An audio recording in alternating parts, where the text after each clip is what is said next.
అందరికీ నమస్కారం.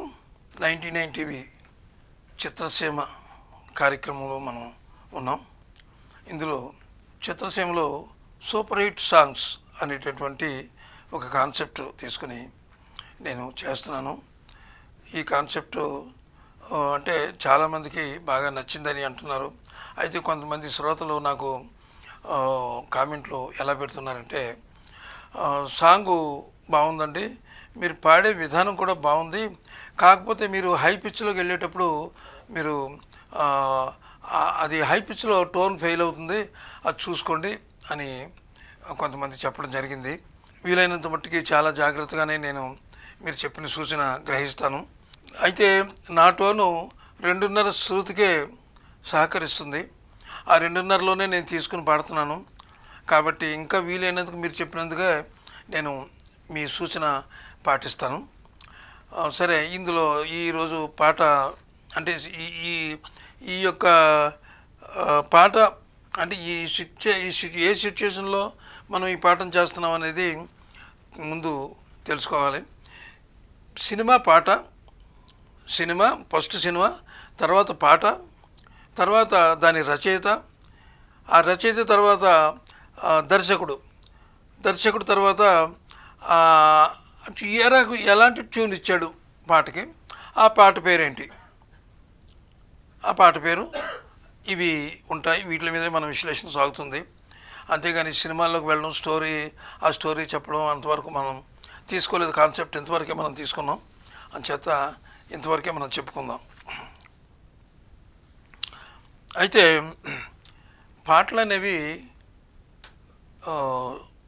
మన ఇండస్ట్రీలో, సినిమాల్లో కానీ ఎక్కడైనా సరే కొన్ని పాటలు మనసులో నిలిచిపోతాయి అన్నమాట. హృదయాలను తాకుతుంటాయి. కొంతమంది రాసే పదాలు సూటిగా హృదయాలకి గుచ్చుకుంటాయి అన్నమాట. కొన్ని పాటలు వేళ్ల మీద లెక్క పెట్టవలసినటువంటి పాటలు చాలా ఉంటాయి.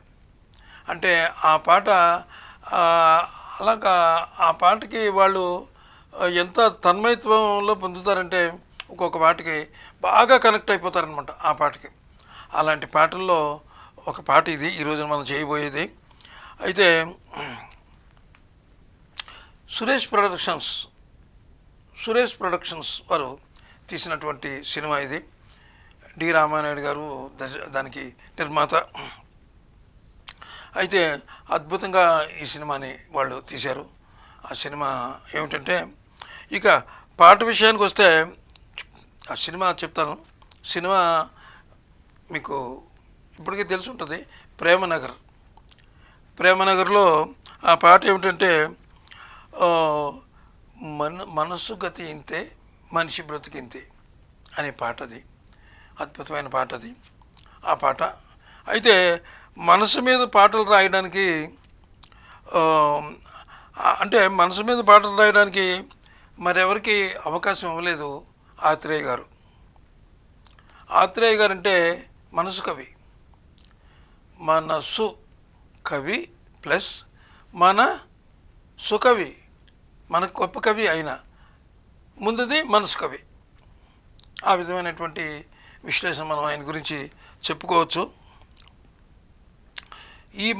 ఈ పాటల్లోనూ కొన్ని అంటే ఇందులో మన సంగీత దర్శకుడు ప్రతిభ కూడా ఉంది, రచయిత ప్రతిభ కూడా ఉంది. కొన్ని మాటలు సూటిగా గుండెలకు తగులుతాయన్నమాట.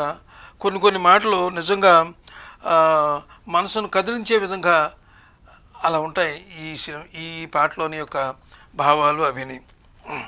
అయితే మనసుకు అంటే ఈ పాట మీకు తెలియడం కోసం చెప్తున్నాను, నేను పాట మీకు వినిపిస్తాను చెప్పి. అయితే సినిమా పేరు ప్రేమనగరు, అలాగే పాట పేరు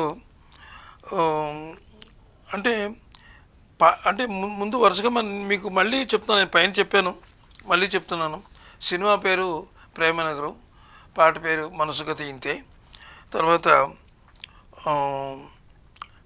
ఇంకా రచయిత గారు ఆత్రేయ గారు రాసిన పాట ఇది. ఇక ట్యూను ఎలా ఇచ్చారంటే, ఈ పాటకి ట్యూన్ ఇస్తారు కదా, మరి ఆ ట్యూన్ ఎలా ఇచ్చారంటే, ట్యూను ఇవ్వడంలో చాలా రకాలు ఉంటాయి. ఒక ట్యూన్ ఇస్తారు, ఆ ట్యూన్ నచ్చదు చాలామందికి. కొంతమందికి ఒక్కొక్కళ్ళకి ఒక్కొక్క ట్యూను ఇమీడియట్గా వచ్చేస్తుంది, అందిపోద్ది. ఒక ట్యూన్ తోటే, ఒక సాంగ్ తోటే, అంటే ఒక వెర్షన్ తోటే పాట ఓకే అయిపోద్ది.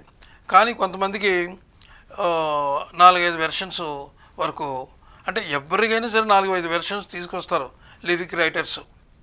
అందులో ఏది ప్రేక్షకులకు దగ్గరికి వెళ్తుంది, ఏది ప్రేక్షకుల మన్ననలు పొందుతుంది, ఏది ప్రేక్షకుల యొక్క హృదయాల్ని కదిలించి వాళ్ళకి 10 కాలాల పాటు వాళ్ళ మనసులో ఉంటుంది అనేటటువంటి తీసుకొచ్చిన పాటల్లోని పదాలను బట్టి వాళ్ళు సెలెక్ట్ చేస్తారు. ఈ పాట కూడా అలాగే సెలెక్ట్ చేశారు. ఈ పాట ఏంటంటే, పాట ట్యూన్ చెప్తాను. ట్యూన్ ఎలా ఇచ్చారంటే సంగీత దర్శకులు, నన్న నన్న నిన్న నన్న నన్న నన్న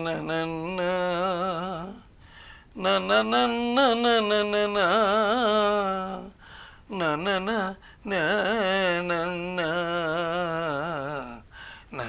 నన్న నన్న అలాగ నన్న అలా అదే ట్యూన్ అలాగే ఇస్తారు ఎవరిచ్చినా. దానికి పాట ఎంత గొప్పగా రాయాలంటే పాటని అంత గొప్పగా రాయాలన్నమాట ఆయన. దానికి ఆత్రేయ గారు ఎలాంటి పదాలు వాడారో చూడండి. పాట వినిపిస్తాను.